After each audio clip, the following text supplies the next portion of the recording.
अस्सलामु अलैकुम वरहमतुल्लाहि वबरकातुहू। अज़ीज़ तलबा तालबात, मैं डॉक्टर नुसैबा आज आपसे मुखातिब हूँ। आज इस वीडियो के ज़रिए हम ये जानने की कोशिश करेंगे कि इक्तिसाब किसे कहते हैं और ऐसे कौन से अनासर हैं जो इस पर असर डालते हैं। तो आइए पहले हम ये जानने की कोशिश करते हैं कि इक्तिसाब किसे कहते हैं।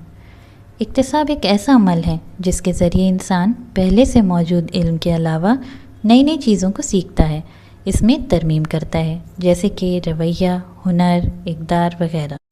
हमारे लिए ये जानना भी ज़रूरी है कि इक्तिसाब के क्या मायने हैं और इसके हम किस तरह तारीफ़ कर सकते हैं। लर्निंग या इक्तिसाब से हम ऐसे भी समझ सकते हैं कि हमारी पूरी ज़िंदगी के दौरान तर्ज़ अमल या रवैये में आने वाली तब्दीली या तरमीम को इक्तिसाब कहते हैं। लिहाजा सीखने को इंसानी ज़िंदगी में एक बहुत ही अहम मुकाम है। ज़्यादातर हम जो करते हैं और जो नहीं भी करते हैं वो इससे मुतासिर होता है कि हमने अपनी ज़िंदगी में क्या सीखा है और किस तरह से सीखा है।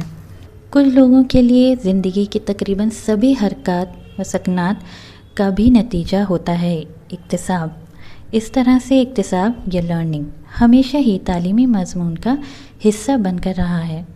मिसाल के तौर पे हम ये कह सकते हैं कि एक बच्चे को कैसे खाना है, कैसे खेलना है, कैसे काम को दिल लगा कर करना है, कैसे चलना सीखना है और कैसे चलना है वगैरह।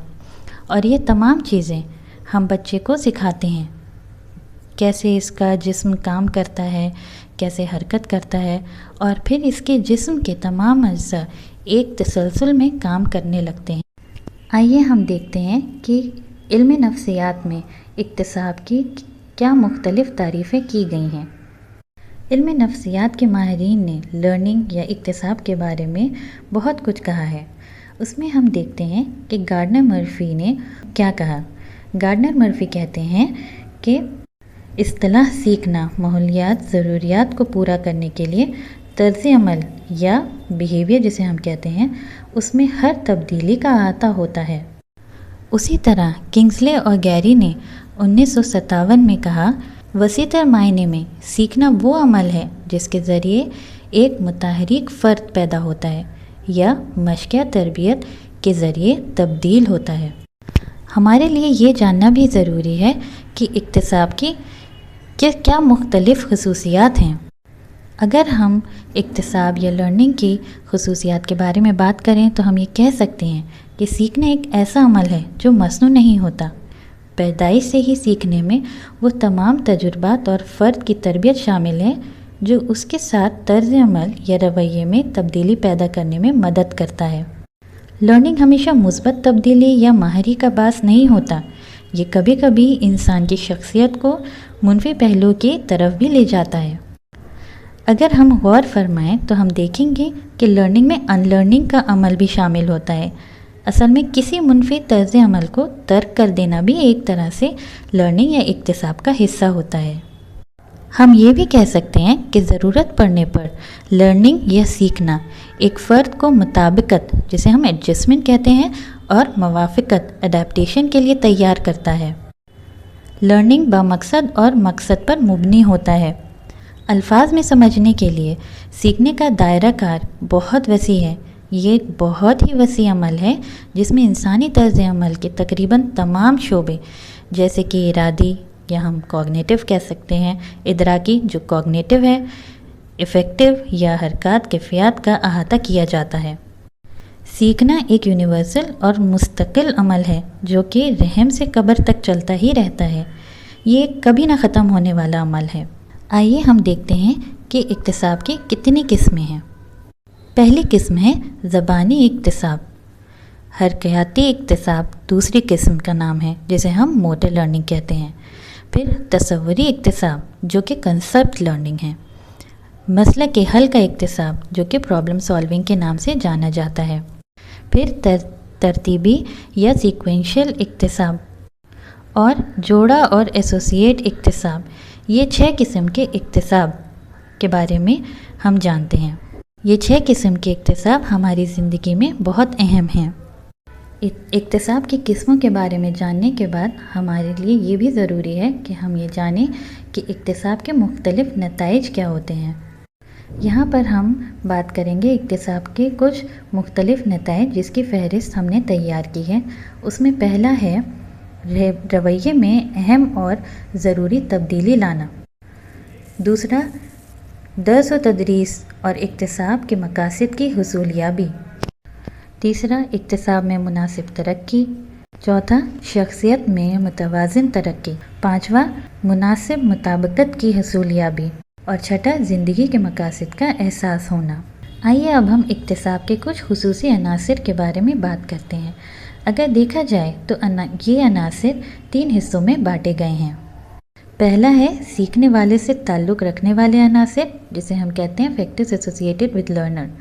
دوسرا ہے اکتساب کی قسموں سے تعلق رکھنے والے عناصر، جس کو ہم کہتے ہیں factors associated with type of learning.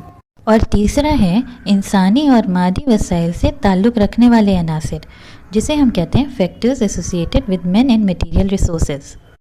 اگر ہم اس کے پہلے حصے کے بارے میں بات کریں، جو کہ ہے سیکھنے والوں سے تعلق رکھنے والے عناصر، تو ہم کچھ امپورٹنٹ پوائنٹس کو یہاں واضح کریں گے، جس میں پہلا ہے سیکھنے والے کا ذہنی اور جسمانی توانائی۔ یہ ایک بہت اہم عناصر ہے۔ پھر سیکھنے والے کا بنیادی ممکنہ قوت، جو کہ ہم کہتے ہیں the basic potential of the learner۔ پھر امنگوں کی سطح اور حصولیابی کے محرکہ، زندگی کا مقصد اور قوت خواہشات اور آمدگی۔ یہ کچھ اہم عناصر ہیں جو سیکھنے والوں کے تعلق سے بہت اہمیت رکھتے ہیں۔ اب ہم دوسرے حصے کی طرف بڑھتے ہیں، جو کہ ہے اکتساب کی قسموں سے تعلق رکھنے والے عناصر۔ اس میں ہم پہلے دیکھیں گے اکتساب کی نوعیت۔ اگر ہم اکتساب کی نوعیت کو ذہن میں رکھیں تو اس کے تعلق سے رسمی اکتساب، غیر رسمی اکتساب، اتفاقی اکتساب، منصوبہ بند اکتساب اور آخر میں براہ راست یا انڈائریکٹ لرننگ بہت اہمیت رکھتا ہے۔ اسی میں دوسرا حصہ ہے اکتساب کا طریقہ کار۔ جب ہم اکتساب کا طریقہ کار کے بارے میں بات کرتے ہیں تو کچھ باتیں ہیں جو ہمیں اپنے ذہن میں یاد رکھنی چاہیے، جیسے کہ حال کے اکتساب سے ماضی کے اکتساب کا تعلق ہونا، اکتساب کے ایک شعبے سے دوسرے شعبے میں باہمی رشتہ بنانا، زیادہ سے زیادہ قوت مدرکہ کا استعمال کرنا، نظر ثانی، دوبارہ جائزہ اور مشق، جسے ہم ریویژن اور پریکٹس بھی کہتے ہیں، مستقل بازیافت اور تقویت فراہم کرنا، پراپر ریویژن اور feedback and reinforcement, اور اکتساب اور تدریس کے لیے مناسب طریقہ کار کا انتخاب کرنا۔ یہ بھی ایک بہت اہم عناصر ہے جس کو ہمیں نظر انداز نہیں کرنا چاہیے۔ اس کے بعد ہم تیسرے حصے کی طرف بڑھتے ہیں، جو کہ ہے انسانی اور مادی وسائل سے تعلق رکھنے والے عناصر۔ یہاں پر کچھ باتیں غور فرمانے کی ہیں، جیسے کہ پہلے معلم کی خاصیت۔ مثال کے طور پہ معلم کا موضوع پر مہارت حاصل کرنا، تعلیم کی مہارت، تجربات اور طرز عمل۔ دوسرا ہے سماجی جذباتی آب و ہوا کی موجودگی۔ اس میں اساتذہ شاگرد کا رشتہ، شاگرد کا شاگرد سے آپس میں رشتہ اور اسکول کے عملے کا رشتہ بہت اہمیت رکھتا ہے۔ پھر مناسب اکتساب آلات اور سہولیات کی موجودگی، جسے کہ ہم کہتے ہیں ٹیچنگ لرننگ ایڈس، کتابیں، لائبریری، لیبوریٹری، پروجیکٹ ورک، اس کی بہت اہمیت ہے۔ پھر اس کے بعد ہے اکتساب کے لیے بہترین اور سازگار ماحول کی موجودگی، جس کے بغیر اکتساب کا ہونا بہت مشکل ہے۔ یہاں تک کہ طلباء کے پراپر سیٹنگ ارینجمنٹ کا بھی اثر اکتساب پر پڑتا ہے۔ اکتساب کے لیے بہت ضروری ہے کہ ہم طلباء کو پرسکون اور پرامن ماحول کو مہیا کرائیں، بھڑکاؤ کو بڑھاوا دینے والے عناصر پر قابو کریں اور اس کا انتظام کریں، کوآپریٹو اور کمپٹیٹو گروپ کے حالات کو بڑھاوا دیں۔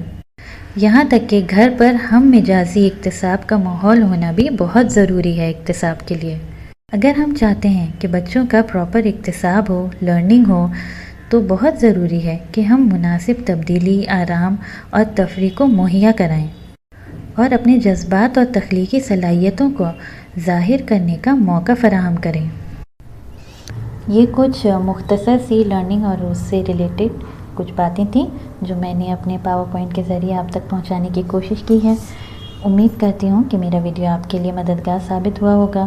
بہت جلد ہم اگلی تعلیمی ویڈیو کے ساتھ پھر حاضر ہوں گے انشاءاللہ۔ تب تک کے لیے اللہ حافظ، فی امان اللہ۔